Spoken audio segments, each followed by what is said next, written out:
Sometimes I get the impression from individuals when we're discussing the progression of first generation professionals is that they just need to work harder, and that will help them to catch up with their peers or close the gaps in career progression with their peers from more affluent backgrounds or from backgrounds where their parents were professionals themselves. And I just think it's such a flawed way to think about it because if you look at any individual who's been very successful in their career, there's usually a range of support that they've had to allow them to get there. In reality, no one really makes it alone. And so if you look behind the scenes, what might be less visible is that they've got parental support, family networks, financial support. They've got mentors who they can relate to and who are similar to them, and so on and so forth. And typically, first generation professionals don't have those type of support structures.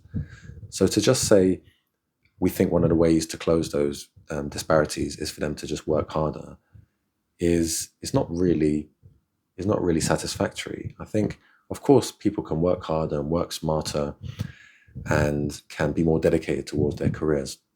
But ultimately, we have to, as organizations, provide structures, support structures for individuals to be able to progress like others have. And so, yeah, it's just a challenge for leaders to think about, to really think about the culture that they're providing, the support structures that they've got in place for individuals to make sure that the workplace is as inclusive as possible.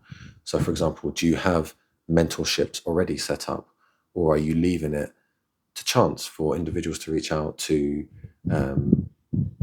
people for mentorship?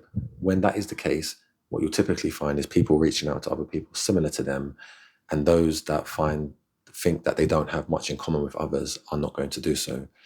Do you have support structures set up around sponsorship, around investment and training in the people that in your staff?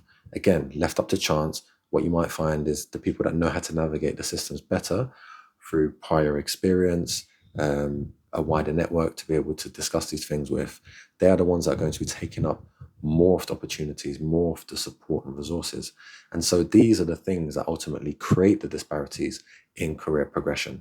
And so going back to the point at the start, I don't think it's satisfactory to just leave it up to chance and to leave it up to the individual's own ability to navigate their careers. If we want everyone to progress equally, we need to be providing support for everyone so that they're able to do so.